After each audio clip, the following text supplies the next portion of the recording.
On a vu hier dans la Mishnah un chidouche exceptionnel de la Torah, c'est explicité dans le Passouk, que le sang, c'est comme ça que le Père qu'il a commencé, le sang qui est, je concentre voilà, les différents enseignements qu'on a pu voir, le sang qui est destiné, qui est réservé, qui est apte à faire l'aspersion, qui a éclaboussé sur un vêtement, le vêtement devra être lavé, Bemakom Kadosh, ça veut dire en un mot, le sang est Kadosh, et donc qui se trouve sur un vêtement, et ben il faut l'extraire, Bemakom Kadosh, ça doit être lavé. Donc c'est Yachabes Begadav, Bemakom Kadosh, il faudra être lavé, et on avait vu différents types et donc c'est seulement le sang qui est aspergeable, à nouveau, c'est-à-dire le sang qui a été recueilli, le sang qui a été versé, le sang qui n'est pas aspergeable parce qu'il y a eu une problématique, ou le sang qui a déjà été aspergé, eh bien, ne s'applique pas cette règle. Maintenant, on est bon. Donc, s'il est déjà aspergé, ça y est, c'est fini. On a déjà procédé. C'est déjà accompli. Razak. Donc, si ça aspergé, c'est venu en recul. Et là, Gmar a posé toutes sortes de questions, comme par exemple, si ça a aspergé avant d'atteindre la cible, avant d'atterrir sur le. Mais c'est déjà dans le geste. Est-ce que ça s'appelle déjà une aspersion ou pas? C'est pour ça qu'on avait rapporté. On a rapporté à plusieurs reprises l'exemple de Paradouma, où là-bas aussi on voit qu'on parle d'aspersion, et là-bas il y avait des règles qui pouvaient nous aider, mais au final on n'a pas, pour cette question précisément, on n'a pas solutionné, c'est-à-dire qu'on peut se poser la question, qu'est-ce qu'une asa? Une asa, c'est le geste, le mouvement, même avant que le sang en question ou l'eau de la Paradouma atteigne la cible ou pas? C'est une bonne question. C'est juste ce qui est intéressant, c'est que on rappelle que la Paradouma, comme c'est marqué dans la Torah, la Paradouma, la paradouma, l'aspersion de la paradouma, pour le lire dans le texte, c'était une aspersion très particulière parce qu'on ne faisait pas une aspersion au temple, mais vers le temple. C'est ce qui est intéressant, et ça s'appelle une aspersion.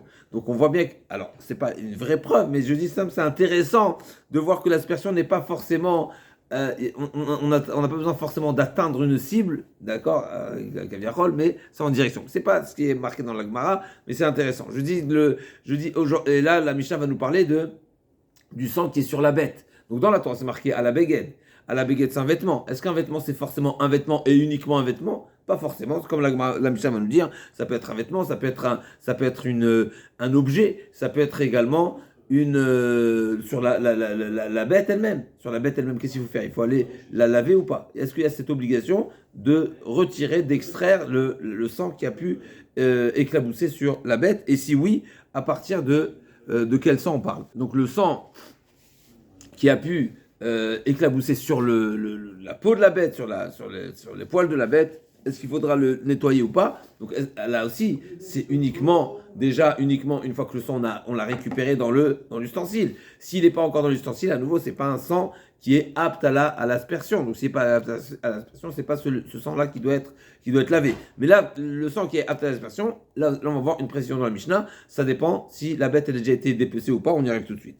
Donc nitaz alaor achelo ufshat eno taun kibus. Si l'éclaboussure elle a touché la peau, la chair, pas la chair, la peau, le cuir de la bête, d'accord, avant qu'elle soit dépecée, il n'y a pas besoin de le nettoyer, de le laver. Donc d'après Rabbi Yehuda, ça dépend avant le dépeçage ou après le dépeçage. Rabbi Eliezer Omer, af mishuvshat enotaun kibus, et là, makom adam vedavar shu raoui le kabel tuma ve raoui le kibus. Donc Rabbi Eliezer nous dit, il n'y a pas de différence, que ce soit avant ou après le dépeçage. Pourquoi? Parce que elle est enoton kibus et la makom adam vedavar shur raoul le kabel tuma, et il nous rajoute à ça, donc il n'y a pas besoin d'un nettoyage, on va dire général, mais effectivement makom enoton kibus et la makom adam. Donc seulement l'endroit où où ça a éclaboussé, mais pas l'ensemble de la bête. Donc, d'après Rabbi Yehuda, quand on doit faire un kibous, c'est un kibous général. C'est comme si on disait que je ne dois pas seulement uniquement, comme on a dit tout à l'heure, extraire le sang du vêtement ou autre, mais il faut laver l'ensemble du vêtement ou l'ensemble ici de la peau.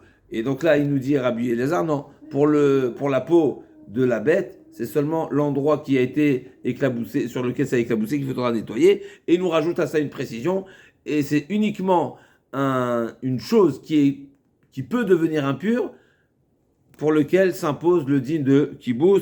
D'avoir chou raoul et kabetouma, raoul et kibous, c'est uniquement quelque chose qui peut devenir impur, que s'applique là, pour lequel s'applique l'obligation de le laver. Echad abeged vechad asak vechad taor teonun kibous, et donc que ce soit un vêtement ou que ce soit un sac. Donc un sac c'est un type de fibre épaisse. Normalement quand on dit sac, c'est une fibre épaisse, c'est pas un vêtement qui est tissé avec finesse, mais c'est comme une sac et or. On parle d'un vêtement.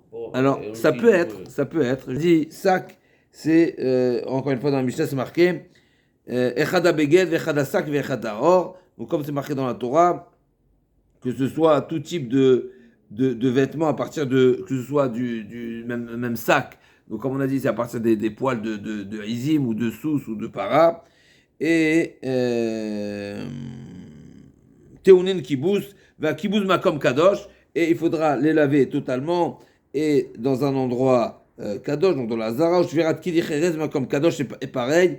Et quand c'est un ustensile en argile qu'il faut casser, puisqu'il n'y a pas de nettoyage possible, ce sera aussi Makom Kadosh. Et quand c'est un ustensile, comme un ustensile par exemple en nechoshet, donc en cuivre, également comme kadosh, donc il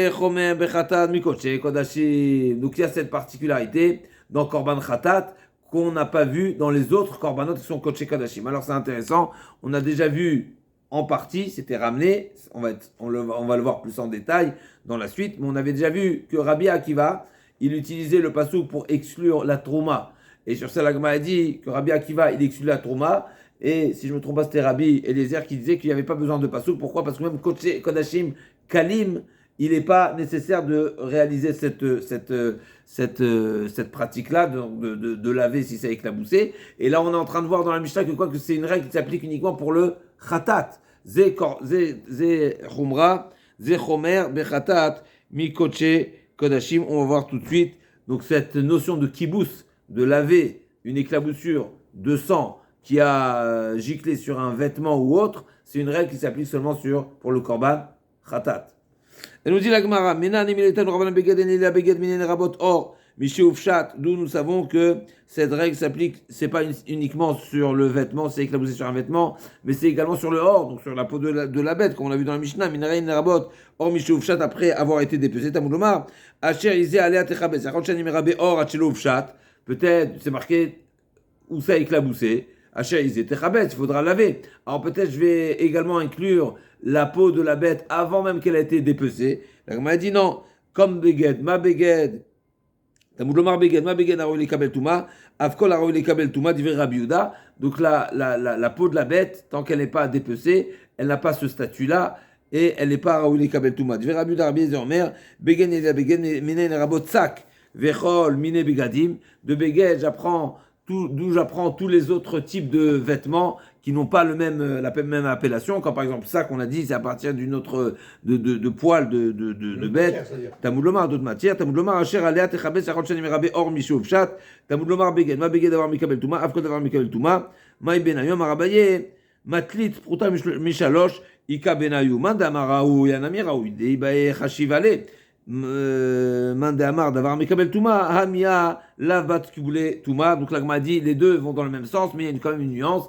C'est est-ce que c'est Davar Ara ou il est Kabel Touma, c'est-à-dire que il faut qu'il soit Davar Mikabel Touma, Davar ou il est Kabel Touma. Est-ce que c'est quelque chose qui est en théorie pourrait être Mikabel Touma, ou bien c'est quelque chose qui est Mikabel Touma au présent? C'est quoi la différence entre les deux? C'est un petit bout de tissu qui fait pas 3 doigts sur 3 doigts. On sait que de manière générale, dans Ilchot Touma Vetara, c'est seulement quelque chose qui a une valeur, qui a une chashivut, qui est apte à devenir tamé. Comme par exemple un ustensile. Un ustensile, il faut qu'il ait le statut d'ustensile. S'il est cassé, il n'est pas impur. Et non, c'est plus que ça. C'est pas qu'il devient pas impur, mais c'est qu'il même devient pur. Parce qu'un kli cheres, un ustensile en argile par exemple, il chavère et dès le moment où il est cassé, et ben sa touma se volatilise. Et ben c'est pareil pour un vêtement, un bout de tissu, s'il ne fait pas minimum 3 etzbot sur 3 etzbot, il ne devient pas impur. En l'état, il ne peut pas devenir impur. Mais effectivement, il pourrait devenir impur. Comment? Eh ben, si tu le mets, tu as fait du rapiessage, tu l'as utilisé et tu l'as utilisé dans un vêtement ou autre, il pourra devenir Mekel Touma, pas dans l'état. Donc c'est ça la marloquette Kebenu Mandamar Raoui Yanami Raoui de Bayer Hashivale Mandamar Mekel Touma Ha Mia Lavat Kule Touma Amarava. Rava Amar, pardon, Beget Chercheval et Tsura, Ikabenayu, Mandamar, Raoui, Anami, Raoui, Deben Vatile, les marchaftés, Mandamar, Davar, Michael Touma, Ashtam, Yala, Veiko et Touma. Donc, Rava, il dit non, on parle de quelque chose c'est pas quelque chose qui est pas du tout, encore en état d'être Michael Touma, mais on parle de quelque chose qui est déjà, Rava, il dit, Chercheval et Tsura. C'est déjà, la marloquette, elle est dans un cas où il a déjà pensé l'utiliser comme support pour faire une broderie ou autre. Et donc, même si aujourd'hui, tant qu'il ne l'a pas utilisé, il n'est pas Mekabel Touma.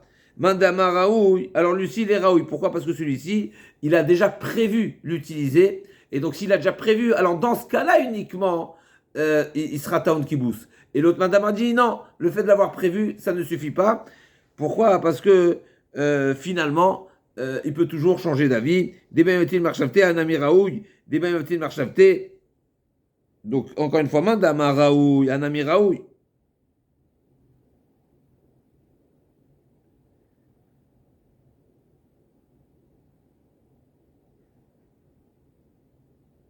Donc, à nouveau, ici, on parle de quelque chose qu'il a pensé.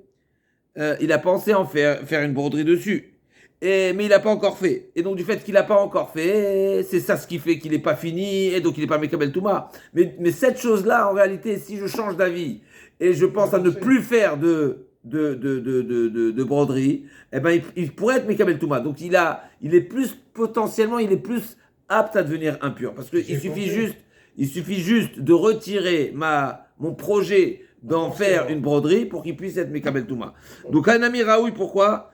Parce que des Mavitil Marchapté, il peut changer d'avis et ne plus avoir l'intention de changer d'avis et ne plus prévoir faire une broderie. Et donc, il sera Mekabel Touma. Ou Mandamar d'avoir Mekabel Touma, Hashtamia, ala Mekabel Touma. Rava Amar, Utzba de Chashivale les Kotsa, Ika Benayu. Le point de discussion entre Rabbi Yehuda et Rabbi Elazar, on parle d'une Utzba, c'est-à-dire on parle d'un tapis qui est habituellement des Chashiv les Kotsa. Donc habituellement, il est utilisé pour comme ou tapis ou comme pour s'allonger dessus, ou bien comme on appelle ça un set de table, n'est-ce pas, pour mettre à table, n'est-ce pas, ça pouvait être un cuir qui était, on peut faire différents usages avec. On peut le mettre sur la table, on peut le mettre au sol, et donc même s'il n'est pas encore finalisé, maintenant, lui, ce cuir-là, il n'est pas encore découpé. Il n'est pas travaillé, c'est-à-dire. Il est travaillé, il n'est pas découpé. Ah, il n'est pas découpé. C'est-à-dire que tant qu'on ne l'a pas finalisé, on va dire, il n'est pas encore, il ne prend pas encore il n'a pas son format final. D'accord? Donc, c'est pas son format final, tant qu'il n'est pas finalisé, on sait que c'est une règle aussi dans Touma Vetara, tant qu'un objet n'est pas finalisé, ou tant que j'ai un projet, c'est pas encore finalisé, donc il n'est pas encore Mekabel Touma.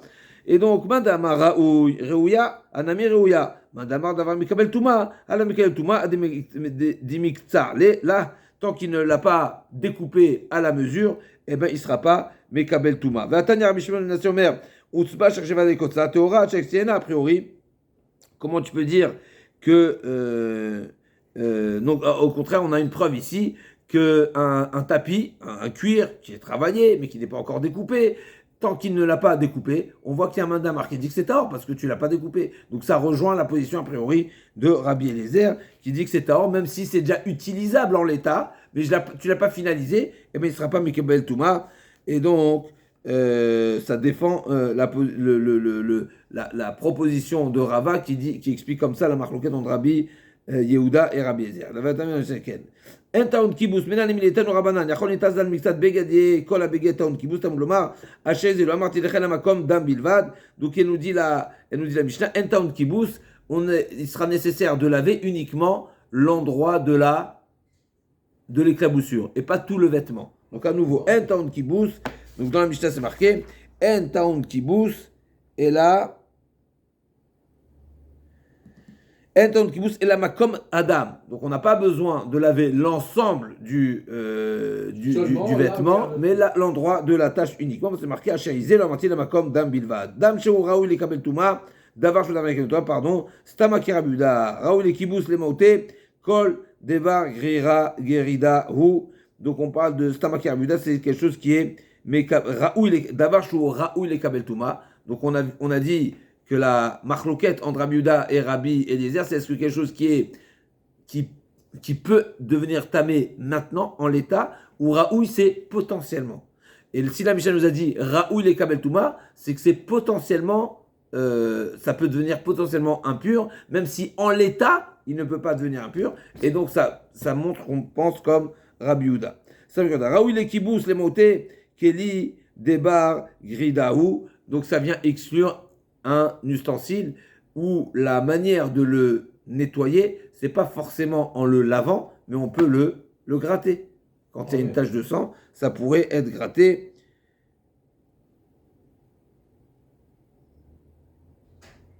Et donc un vêtement, un ustensile, pardon, en bois ou en métal, alors il n'y a pas besoin forcément de le laver et on se contentera de racler et de gratter le sang qui a giclé dessus.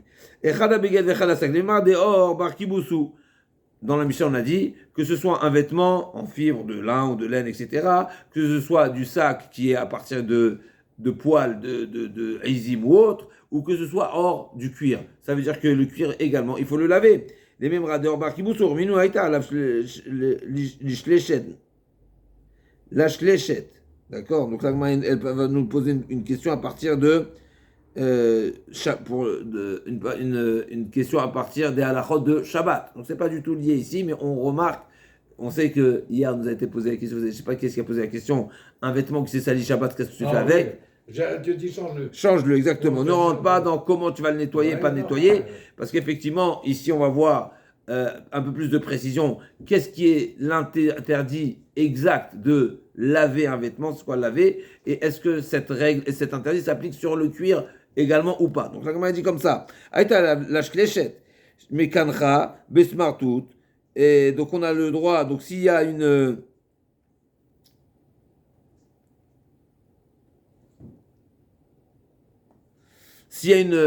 tache, donc un vêtement qui s'est sali avec quoi que ce soit, tu peux nettoyer à sec. Ça veut dire que tu vas retirer à sec, si, n'est-ce pas, il y a quelque chose qui a éclaboussé dessus, sur un vêtement Shabbat que tu fais, tu peux le retirer à sec. Tu peux utiliser un smartout, un tissu, un torchon, et tu vas le retirer à sec. C'est ça le point. À sec, sans le mouiller. Ah, d'accord. Sans le mouiller, à sec. Nettoyage à sec, sans mouiller. D'accord. Besmartout. Donc, tu ne pourras pas, besmartout, c'est à sec et pas ajouter de l'eau. Tu ne peux pas laver à l'eau. Shabbat, l'eau, c'est le lavage. À sec, c'est pas un lavage. Aïta shel or, si ça a éclaboussé sur du cuir, noten ale amaïm, sur le cuir, on a le droit de mettre de l'eau. Ça veut dire que la notion de lavage, elle ne s'applique pas sur le cuir. Et c'est pour ça que Shabbat sera autorisé. D'accord? Donc, sur le cuir, d'accord? Donc, si on a une tache sur les chaussures Shabbat, est-ce qu'on a le droit de verser de l'eau? D'après ce qui est marqué ici, on a le droit. Sur un vêtement, non. Sur du cuir, oui. Après les chaussures, mais en théorie, on n'est pas encore dans la rame. Aïta shel shesh mekan chavis martout. Aïta shel or noten alamayim machizechla marabay lo kashia harabanana acherim. Détail, effectivement, c'est un sujet discuté. Donc nous, dans la Mishnah, on a vu quoi? Que le or également, c'est un matériel qui se lave, alors que dans Shabbat, on a vu qu'on a le droit de laver. On a le droit de verser de l'eau au Shabbat sur du cuir, ça veut dire qu'il n'y a pas de problème, tu n'es pas dans l'interdiction, tu n'es pas dans la définition de kibboutz. Parce que si tu étais kibboutz, ça aurait devrait être interdit. Donc comment se fait-il qu'ici la Mishnah nous dit qu'un cuir, il faut le laver s'il a éclaboussé dessus du sang, alors que Shabbat c'est autorisé, ça veut dire que ce n'est pas un lavage. Là, comme on a dit, effectivement, c'est une marloquette Tanaï. Tu veux faire du 4 de R sur un vêtement? Non. Blague. Oh, blague. Blague. C'est quoi le cas de R? C'est sec? Ah, ah, tu vois, Amar Abaye. Voilà, liquide, j'ai compris. Amar Abaye, à sec. Tu prends un mouchoir à sec. Ah, ouais, d'accord. Point, que ça. En un mot, tu ne nettoies pas, tu te changes. C'est tout. C'est pas ne te casse pas la tête. Il n'y a pas à nettoyer. Moi, j'ai cassé la tête. Amar Abaye. Sur le cuir, c'est ce qu'on est en train d'apprendre sur le cuir. Sur le cuir, il n'y a pas de problème. On y arrive. Je ne parle pas de la halakha. Je dis ce que la Gemara, elle fait la différence entre le cuir et le tissu. Le tissu, tu ne peux pas mettre de l'eau. Le cuir, tu peux mettre de l'eau. Je ne parle pas de la halakha, je parle de ce qui est marqué dans la Gemara. Et donc il nous dit Amar Abaye lo kashia harabanan harachirim detania beged vasak mechabso akli vaor megardo achim omrim. Donc on voit que Chachamim disent qu'effectivement le kli, un ustensile comme on a dit en bois ou en métal, eh ben megardo on le gratte, on gratte le sang. Alors que le or également, d'après Tanakama Mechila, akli vaor megardo achim omrim. Rabbi Meir dit abeged vasak vaor mechabso vakli megardo, le cuir également il est lavable. Kemanazad Amar Rabbi Chia Barashi zimisagina vakamina Kamederav ve chercher le mesane bemaya keman kerabana. Donc là, comme il dit, Ravashi, Rabbi Chia Barashi dit, j'étais souvent devant Rav et j'ai pataugé les sarcères bemaim, les mesane, donc les chaussures bemaya keman kerabanan, comme la position de Rabbanan qui dit qu'il n'y a pas de problème de laver le cuir Shabbat. Amarava omika les mains d'Amar, or lavar kiboussou. Là, il dit comment est-ce possible de dire ça, mais c'est marqué ve'active ve'abeged. Oacheti, OARF, dans Parashat, on a dit quoi? Tazria ou Metzora, Tazria, c'est marqué quoi? Va beged Oacheti OARF, Okol Kelior, Achet Chabes. Et donc on voit clairement que Kelior, même un vêtement, même un vêtement ou un habit, n'importe quoi, en cuir, même une chaussure, Techabes, donc c'est lavable. Et là, Marava, Kraomatnitin, Berakin, qui pliguait Bekashin, ça dépend. Même le cuir, ça dépend s'il est rare ou s'il est caché. Kra ou matnitin berakin. Si c'est du cuir souple, c'est pour ça qu'on revient maintenant à la chaussure, quand c'est souple, alors là c'est lavable et donc c'est interdit. Qui pliguait bekashin, la marloquette entre Rabbi Meir Rabbanan, c'est quand c'est épais, c'est dur. Et donc, Vamar Avriya Timisagina Vakemina Kabedara chercher une Mesane Maya Bekashin. La Gemara dit effectivement ce qu'il lui a autorisé pour de faire d'être Messarser Bemaim, les chaussures, c'était du cuir qui n'est pas souple, même si habituellement, normalement, c'est pas comme ça. Ou qui Rabanadar, Maraval, habité d'Amré, Nikou, pourquoi Nimale, Likra, Nechik Tivan, Berakin Tivan, Milo Askinan Bekli.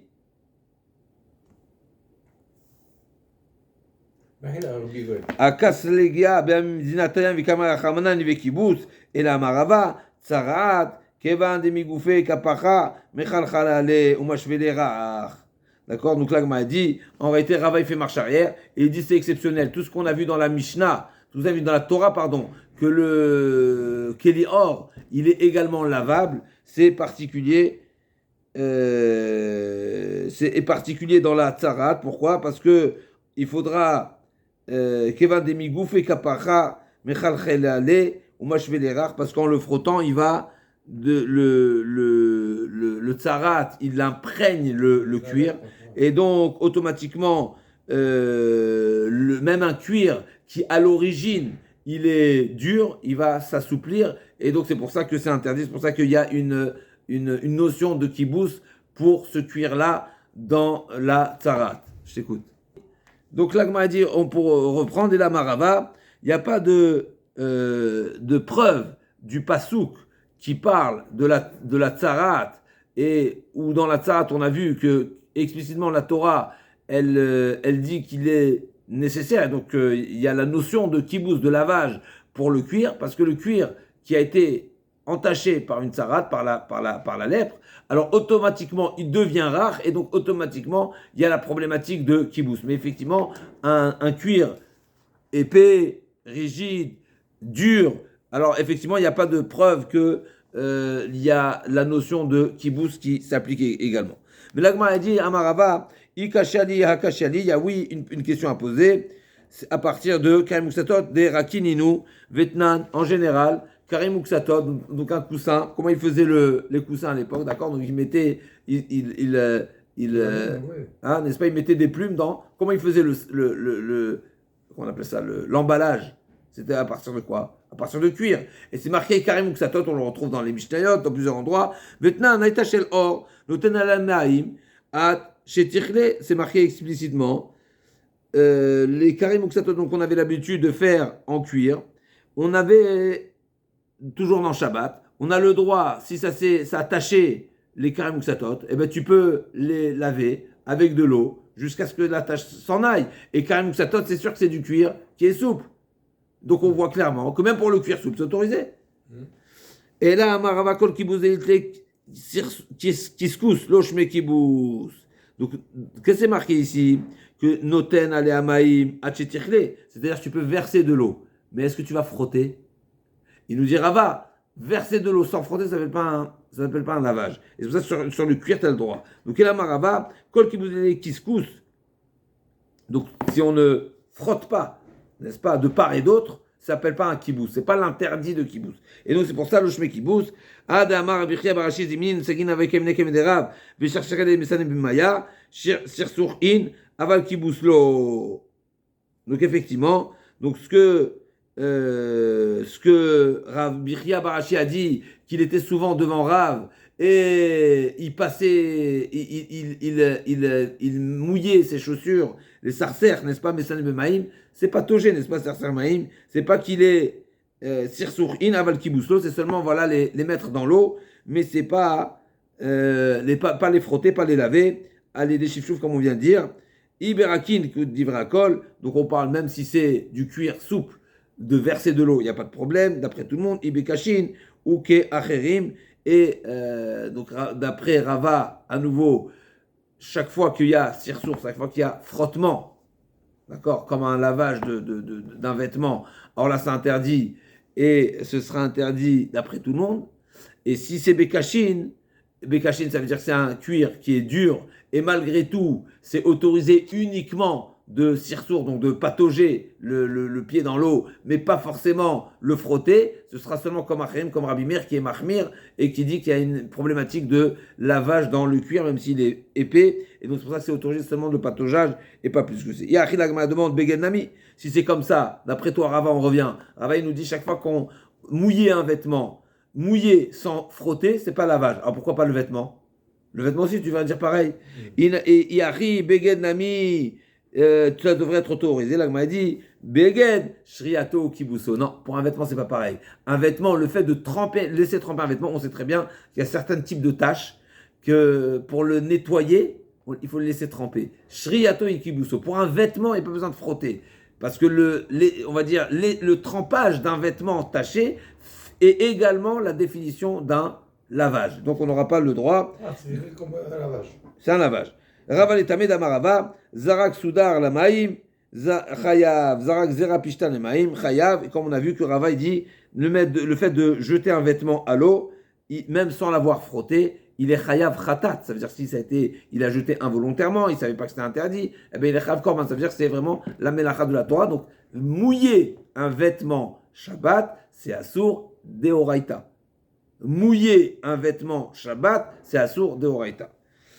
L'agma dit bishlama soudar avid kibous et la zerapishtan maitama. L'agma elle revient sur cette citation de Rava, jeter un vêtement à l'eau, tu es chayav, c'est assour deoraita, mais jeter une graine de lin, c'est quoi l'idée? Et la zerapishtan maitama, l'agma dit véritablement mishum des mikadach, c'est-à-dire si tu veux me dire que la raison du chiyuv ici, c'est parce que le grain dans l'eau, il va pousser, il va germer, oui. Il y a ri ou saranami. Si c'est ça l'idée, et c'est la raison de l'interdit et la raison du chiyuv korban, alors pourquoi tu me parles seulement d'une graine de pishtan, de lin? Parle-moi aussi de toutes les graines dans l'eau, elles peuvent germer. Et là, l'agma a dit, ri ou saranami, l'agma a dit, hanar itle urire, un zera pishtan, une fois que quand on le met dans l'eau, il y a comme une forme de liquide. Rire, c'est la salive, la bave, n'est-ce pas, de rire, et donc ça va permettre de se coller. Et donc c'est interdit, alors que Zerapishtan, et donc Anachitle ou rire pour le Zerapishtan, alors que les autres non. Et donc quoi? Juste après. Yahri Shlachim Nami, pourquoi, si c'est ça l'histoire, même de mettre un cuir, ça devrait être la même chose? L'agma dit non. Atam Kavid Lisha, quand on jette un grain de lin dans l'eau, du fait que ça va se coller ensemble des grains, donc il faudra dire, alors c'est comme Lisha, c'est comme si on avait pétri, parce que la définition de Lisha, c'est constituer une entité. Donc le fait que ça se colle un bloc. Donc là aussi, c'est ça ce qui est, c'est la raison de, c'est en Todat Lash.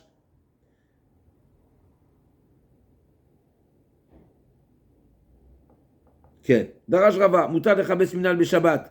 אמר לרב פלא רבה ואמר רבי חייא ברש"י זמין סגיע נווה קמיני כמדרב ושכתרם למסנה במאיה שייך סוכין אבל קיבוס לא. Rava il vient dire maintenant un nouvel enseignement et il vient autoriser pleinement de nettoyer, de laver une chaussure. Et ça là m'a dit mais on vient de dire l'inverse. On vient de dire que Rabbi Chia a dit uniquement que devant Rav il ne faisait seulement du sirsour, donc c'est seulement patauger mais pas laver, pas frotter donc. L'agma dit Hadar, au Kerva Amorale, Vedarash, Dvarim Shamati Leflechem Taouten Beadi, Beram Kach Amrou, Sirsour, Moutar, Kibous Assour. Donc effectivement, Rava il a fait marche arrière et il dit que c'est uniquement Sirsour qui est autorisé, mais pas Kibous, donc pas frotter. Kibous Makom Kadosh, donc on a dit dans la Mishnah, le Kibous devait se faire, Bemakom Kadosh, donc dans la Hazara. Et pareil pour le Klicheres Ishaver, le Klicheres qui doit être cassé, ce sera fait également Beba Kodesh. Là, on m'a dit, Mina Nemile, Netanu Rabbanan, Tchavim comme Kadosh, Shvirat Kilit Cheres Minayin Tamud Lomar, ou Klecheres Tachar Tushat Bo Ishaver, et c'est la suite. Donc, à l'endroit où Techabes, au même endroit, ce qu'on vient de dire pour le vêtement qui devrait être lavé comme Kadosh, et bien, Shvirat Kli également, pareil, ou Klecheres Tachar Tushat Bo Ishaver, de même que le lavage du vêtement se fait comme Kadosh, pareil, la brisure du Keli devra être aussi là-bas. Merika Veshtifa, d'après certains Mefarshim, si c'est ramené dans les notes, c'est marqué ou Klicheres Ishaver. C'est le vav, la conjonction, n'est-ce pas?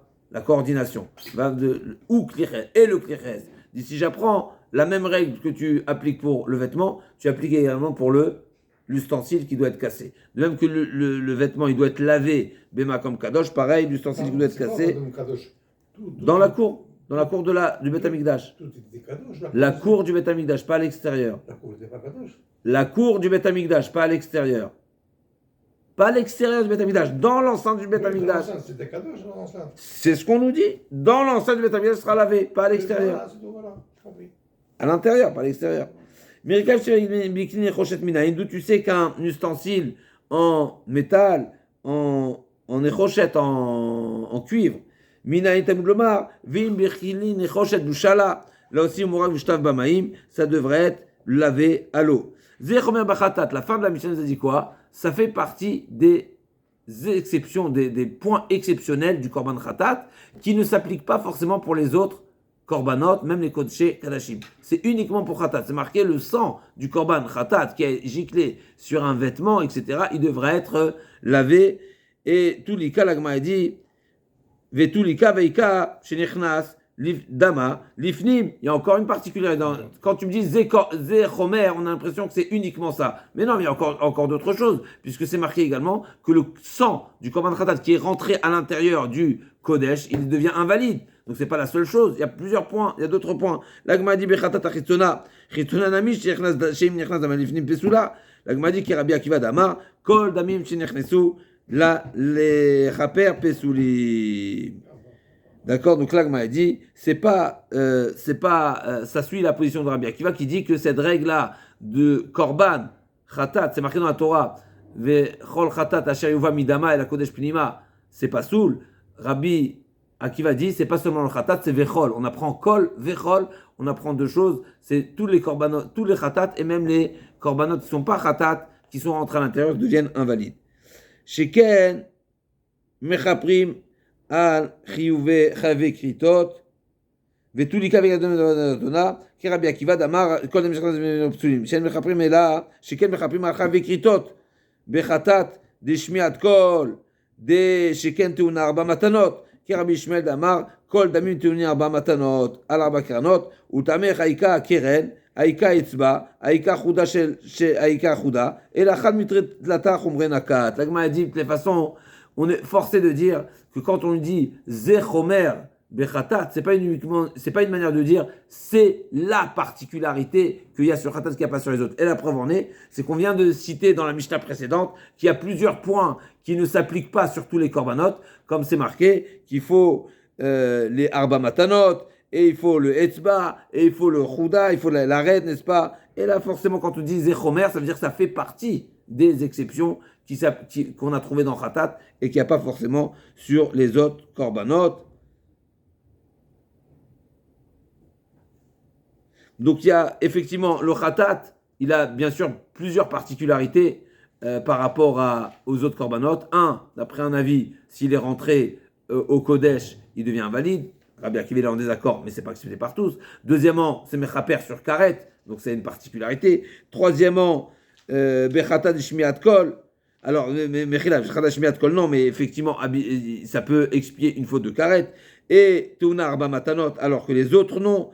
Keren, Etzba, Chouda, il y a tous ces points-là qu'on a trouvés dans le Korban Khatat, qu'on n'a pas trouvé dans les autres 100. Et là, Chada, Mitret, la Tromrenakat. Et donc, le Tana, il nous a mentionné seulement une parmi d'autres. Mais effectivement, ce n'est pas la seule particularité. On se retrouve demain, Bezrat Hashem, pour le vêtement Kshe Yatsa Chutz Leklaim. Amen.